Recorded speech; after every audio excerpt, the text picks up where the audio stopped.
Setting off a debt. Let's talk about it.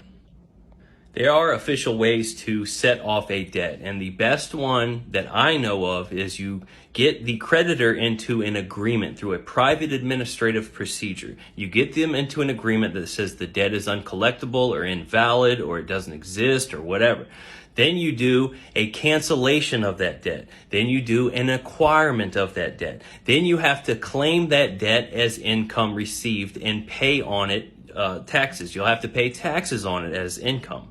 That works 100% of the time. Now, what a lot of people are teaching improperly is to put a UCC1 lien on the straw man. First of all, that is not your property. That is the state's property. And you are harming the credit of the entity that you don't even have to use. And it's not yours. It is a mere tool that you can use to sail upon the seas of commerce with. It is a franchise. It is a limited liability franchise that you are allowed to use in a lot of different ways. Putting a UCC1 lien on someone else's property and then trying to claim that you are the paramount security interest holder on that is absolutely nuts. It's crazy. Why would you even attempt that? Now, I know for a fact that you can create bonds. But let me tell you something. All of the teachers that I have studied and learned from have gone to jail for creating bonds and bills of exchange, except for one. One of them actually got the bonds through. And guess what? He knew all 11 and 14 points that had to be exactly precise,